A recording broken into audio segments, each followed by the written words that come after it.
علی اوسط امام زین العابدین بھی پاس تھے، تو دیکھ کر کے کہنے لگا کہ یہ لڑکا کون ہے؟ تو فرمایا میں علی بن حسین ہوں۔ تو کہا کہ انہیں تو قتل کر دیا گیا۔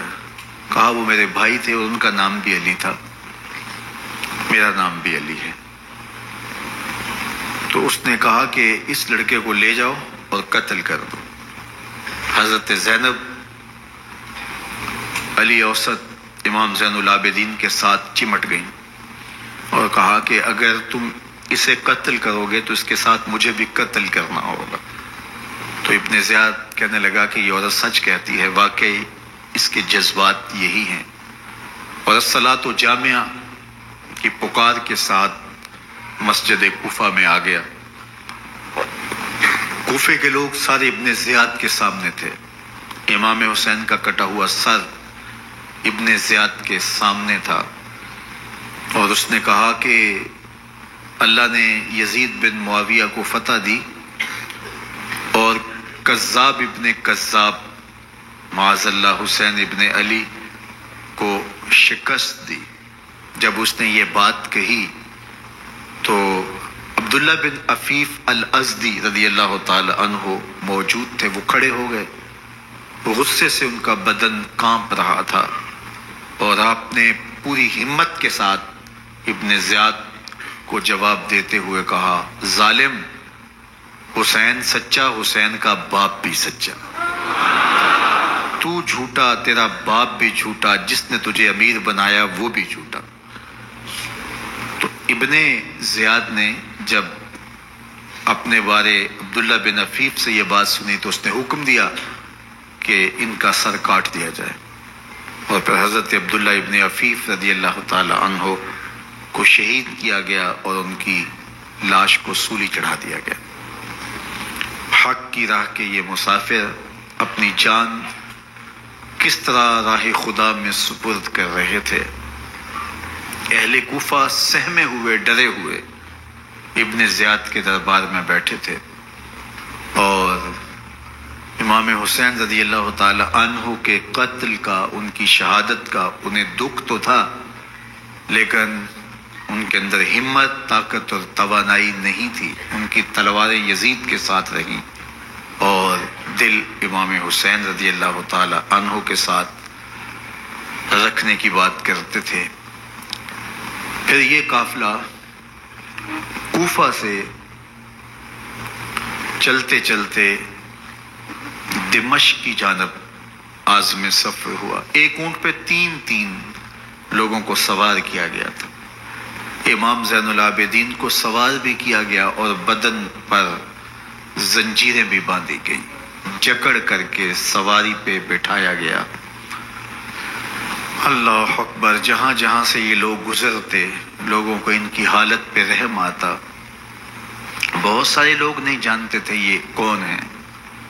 عمومی طور پہ راستوں میں یہی بتایا گیا کہ کچھ باغی لوگ ہیں جنہوں نے حکومت سے بغاوت کی، تو ان کے کیفر کردار تک پہنچا دیا گیا۔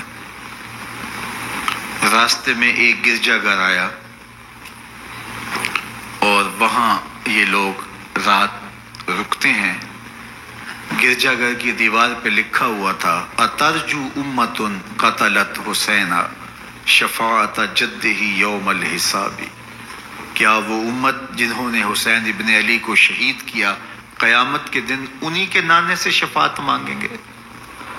کس منہ سے شفاعت طلب کریں گے؟ اسی حسین ابن علی کے نانا سے، جن کے بیٹے کو، جن کے شہزادے کو، نواسے کو ان لوگوں نے شہید کیا۔ جب یہ تقدس مآب قافلہ دمشق پہنچا تو راستے میں ایک شخص قرآن مجید کی تلاوت کر رہا تھا، اپنے مکان کی چھت پہ بیٹھ کے تلاوت کر رہا تھا، اور یہ قافلہ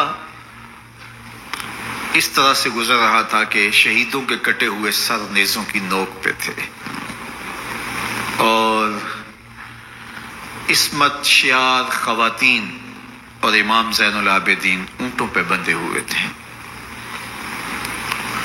تو پڑھنے والا تلاوت کر رہا تھا کہ کہف اور رقیم یہ ہماری نشانیوں میں سے بڑی عجیب نشانیاں ہیں.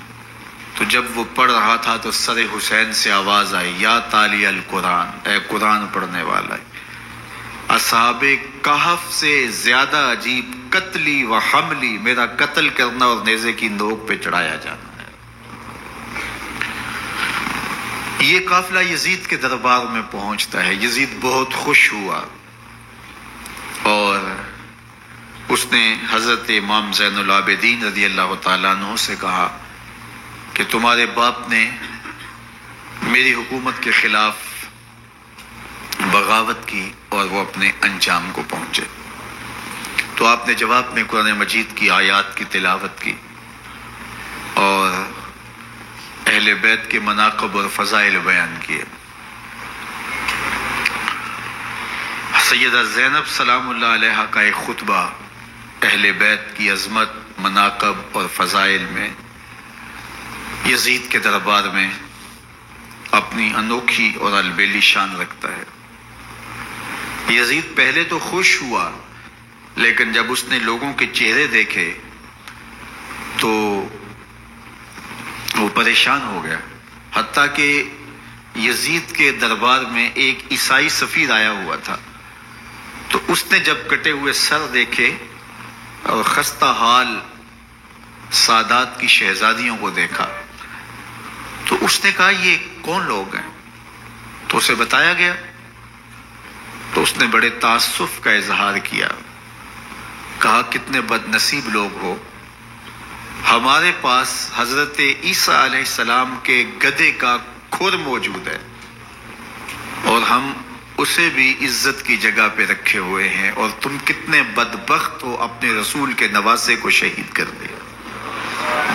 بے مروت بے وفا تیرا بھی کیا افسانہ ہے، جس نے اپنی ہی شمع کو گل کیا تو وہ پروانہ ہے.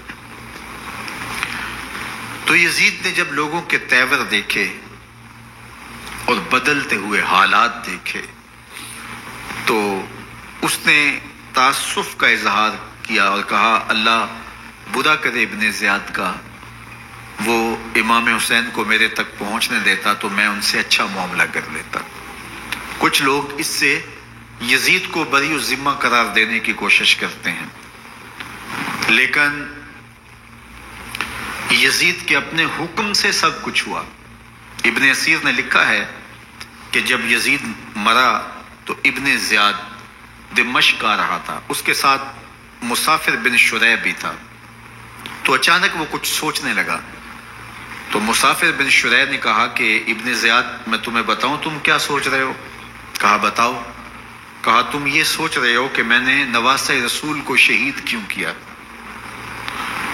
تو کہنے لگا کہ یہ مجھے یزید کا حکم تھا، اور اگر میں نواسہ رسول کو شہید نہ کرتا تو وہ مجھے قتل کر دیتا. اور جب مسلم بن عقبہ کو مدینہ المنورہ کی حرمت کو پامال کرنے کے لیے اور حضرت عبداللہ ابن زبیر رضی اللہ تعالیٰ عنہ کی خلافت کے اعلان کے بعد مکہ المکرمہ پر حملے کے لیے جو یزید نے بھیجا، تو اس سے قبل اس نے ابن زیاد کو کہا کہ یہ کام تم کرو. تو ابن زیاد نے جو جواب دیا وہ یہ تھا کہ میں تمہارے کہنے پہ پہلے ہی نواسہ رسول کو شہید کر چکا ہوں، اب نواسہ رسول کو شہید کرنا اور کعبۃ اللہ کی حرمت کو پامال کرنا، یہ دو چیزیں میں جمع نہیں کروں گا. اور اس نے بادشاہ کے حکم کا انکار کر دیا. تو یزید نے امام حسین رضی اللہ تعالیٰ عنہ کی شہادت کا حکم دیا تھا ابن زیاد کو، اور یہ دو گواہیاں میں نے ابن زیاد سے آپ کے سامنے رکھی. باقی اس کا یہ سیاسی پینترا کہ وہ تعصب کا اظہار کرے، تو قاتل کی پشیمانی مقتول کی اہمیت تو بڑھا سکتی ہے، لیکن قاتل کے دامن سے قتل کا داغ نہیں دھو سکتی. تو حضرت امام حسین رضی اللہ تعالی عنہ کا قتل یزید کو اب نظر آ رہا تھا مجھے بہت مہنگا پڑے گا. آخرت تو برباد ہوئی ہی ہوئی، دنیا بھی میں نے برباد کر لی اور میری حکومت بھی مستحکم نہیں رہ سکے گی۔ تو اب اس نے یہ کہنا شروع کر دیا کہ خدا برا کرے ابن مرجانہ کا کہ وہ راستہ دے دیتا اور امام حسین کو میرے تک پہنچ دیتا۔ حضرت امام زین العابدین سے اب وہ لجاجت کرنے لگا اور کہنے لگا کہ حضرت آپ کچھ ارشاد فرمائیے۔ تو آپ نے 3 چیزیں ارشاد کی۔ آپ نے فرمایا ایک تو ہمیں خیریت سے مدینے بھیج دو، اور دوسری بات کہ قاتلان حسین کو ان کے کیفر کردار تک پہنچاؤ، اور تیسری بات مجھے دمشق کی جامع مسجد میں خطبہ جمعہ کی اجازت دو۔ اس نے کہا کہ خطبہ جمعہ کی اجازت بھی دیتا ہوں، آپ کو خیریت سے مدینہ المنورہ بھی روانہ کر دیا جائے گا، لیکن قاتلان حسین کو کیفر کردار تک پہنچانا یہ میرے بس میں نہیں ہے، یہ ممکن نہیں ہے۔ اب مجھے بتائیے، حاکم وقت ہو اور اتنا بڑا سانحہ اور واقعہ ہو گیا ہو تو وہ وہیں کھڑے کھڑے معذرت کر لے کہ یہ اس بات کو رہنے دو، تو اس کا مطلب سمجھنے میں کسی بھی باشعور شخص کو دیر نہیں لگتی۔ اسے چاہیے تھا کہ وہ کہتا کہ میں اس کی تحقیق کروا کے جو بھی مجرم ہے وہ کیفر کردار تک پہنچے گا، اور آپ نہ بھی کہتے تو یہ میں کرتا چونکہ میں حاکم وقت ہوں۔ لیکن اس نے فوراً کہا کہ یہ ممکن نہیں ہے، تو اس کا مطلب کیا کہ مجرم میں خود ہوں، تو میں اس سے جو ہے وہ بچنا چاہتا ہوں۔ تو اس نے حضرت امام زین العابدین کو کہا 2 شرطیں تو قبول ہیں، لیکن یہ تیسری شرط قبول نہیں ہے اور یہ ممکن نہیں ہے۔ تو یہ واضح اس بات کا اشارہ ہے کہ یزید کے حکم سے، اس کی منشا سے اور اس کے کہنے سے حضرت امام کو شہید کیا گیا، اور اس نے حضرت امام حسین رضی اللہ تعالی عنہ کے مبارک لبوں پر چھڑیاں بھی ماری اور آپ کے دانتوں پر ضربیں لگائیں چھڑیوں کی۔ وہ تو ایک صحابی وہاں موجود تھے جو کھڑے ہو گئے، انہوں نے کہا ارفع ھذا القدیب عن ھاتین الشفتین، ان ہونٹوں سے چھڑی ہٹا لے، میں نے ان آنکھوں سے رسول اللہ کو یہ ہونٹ چومتے ہوئے دیکھا ہے۔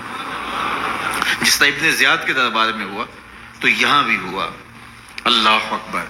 تو یزید اپنے تئیں خوش تھا، لیکن لوگوں کے احتجاج کی سکت نہیں لا سکتا تھا کہ نواسہ رسول کو شہید کر دیا گیا، تو وہ یوں اپنی بات کو چھپانا چاہتا تھا اور بات ابن مرجانہ ابن زیاد پہ ڈالنا چاہتا۔ لیکن ابن زیاد کہتا ہے کہ اگر یزید کے کہنے پہ میں امام حسین کو قتل نہ کرتا تو میں قتل کر دیا جاتا، اور میں غزوہ کعبہ اور قتل امام